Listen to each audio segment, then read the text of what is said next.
క్షేత్రస్థాయిలో సరైన వ్యవస్థే లేదు. అన్నింటికి మమ్మల్ని బాధ్యుల్ని చేస్తున్నారు. ధరణి సమావేశంలో కలెక్టర్ల ఆవేదన, మధ్యంతర నివేదిక మరింత ఆలస్యం అయ్యేటువంటి అవకాశం. ధరణిలో ఎదురవుతున్న సమస్యలకు తమని బాధ్యుల్ని చేయడం సరికాదని కలెక్టర్లు ధరణి కమిటీ ముందు ఆవేదన వ్యక్తం చేసినట్టు తెలిసింది. బుధవారం సచివాలయంలో సిద్దిపేట, వరంగల్, ఖమ్మం, రంగారెడ్డి, నిజామాబాద్ జిల్లాల కలెక్టర్లతో కమిటీ ఉదయం నుంచి సాయంత్రం వరకు సుదీర్ఘంగా సమీక్షించింది.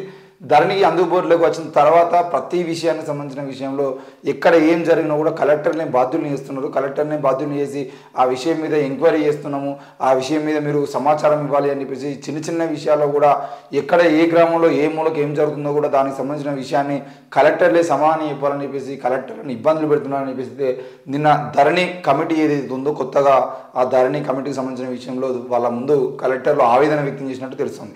మరి ఈ విషయంలో కలెక్టర్లు కూడా చేయాల్సింది ఏంటి అని అంటే, ఆనాడు ధరణి పోర్టల్ వచ్చినప్పుడు కేసీఆర్ అధికారంలో ఉన్నప్పుడు మరి ధరణి పోర్టల్ సంబంధించిన విషయంలో అసైన్డ్ భూములు కానీ దేవాదాయ శాఖల భూములు కానీ వీటన్నిటిని రిజిస్ట్రేషన్ చేస్తున్న క్రమంలో రిజిస్టర్ అయిపోతున్నప్పుడు, లేదంటే గవర్నమెంట్ భూముల్ని అక్రమంగా దోచుకుంటున్న వ్యక్తులు, లేదంటే పేదల భూముల్ని దోచుకుంటున్న వ్యక్తులు ఎవరైతే ఉన్నారో వాళ్ళకి సంబంధించిన విషయంలో మీరు ఎట్టి పరిస్థితుల్లో కూడా వాటిని చేయొద్దు అని చెప్పేసి కలెక్టర్లు అధికారులకు ఆదేశాలు కనుక జారీ చేసి ఉంటే ఈరోజు ఆ ప్రతి విషయానికి మిమ్మల్ని ముందర పెట్టేటువంటి అవసరం ఉండకపోయేది.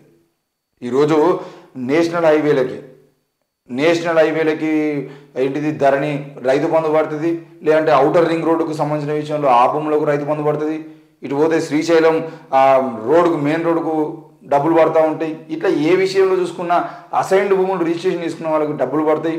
ఈరోజు 100 ఎకరాలు ఈ ధరణి పోర్టల్ రాకముందు 2 ఎకరాలు 3 ఎకరాల నెలకు ధరణి పోర్టల్ వచ్చిన తర్వాత 10 ఎకరాలు 20 ఎకరాలు ఇట్లా అయినాయి. ఇంతకుముందు 30 ఏళ్ళు 40 ఏళ్ళు 50 ఏళ్ళుగా గ్రామాల్లో ఎవరైతే దున్నుకొని వ్యవసాయం చేస్తున్నారో ఆ భూములు ఈరోజు మావి అని చెప్పేసి ఆ పిత్తందారులు భూస్వాములు వచ్చి రోడ్ల మీద అంటే ఆ గ్రామాల్లో కూర్చొని ఆ భూములు మాయ అని చెప్పేసి వాళ్ళ పేరు మీద రిజిస్ట్రేషన్ చేసుకుంటే ధరణి వాళ్ళ పేరు మీద ఎట్లా అకౌంట్లో డబ్బులు పడతాయి? మరి ఈ విషయాలన్నిటికి సంబంధించిన విషయంలో కలెక్టర్లు తప్పకుండా వాటికి సమాధానం చెప్పాల్సిన అవసరం ఉంది. మరి కలెక్టర్లే కాదు, దాదాపుగా ఆ రెవెన్యూ డిపార్ట్మెంట్లో ఎవరెవరైతే ఉన్నారో వాళ్ళందరూ కూడా ఈరోజు ధరణి పోర్టల్ సంబంధించిన విషయంలో జరిగిన ప్రతి అన్యాయానికి బాధ్యత వహించాల్సి ఉంటుంది.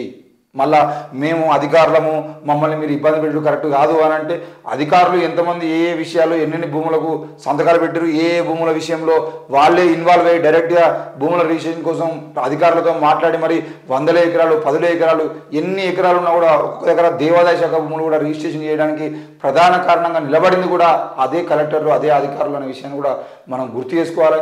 మరి ఈరోజు మళ్ళా అవన్నీ మీ మెడకు చుట్టుకుంటానే కాబట్టి మమ్మల్ని ఇబ్బంది పెట్టద్దు అని చెప్పేసి మాట్లాడితే మరి ఇన్ని రోజుల పాటు 3 ఏళ్ల నుండి 4 ఏళ్ల నుండి ఆఫీసుల చుట్టూ తిరిగి కాళ్ళు అరుగుపోయేలా ఆత్మహత్యలు చేసుకుంటున్న వాళ్ళందరికీ రైతులకు సంబంధించిన విషయంలో మీరు ఏం సమాధానం చెప్తారు? ఈరోజు మిమ్మల్ని ప్రశ్నిస్తేనే మీకు ఇబ్బంది అవుతుంది కదా.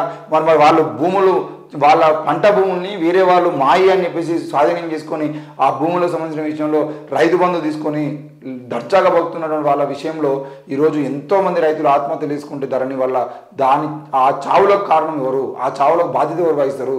మరి ఆ విషయాన్ని కూడా మీరు చెప్పండి.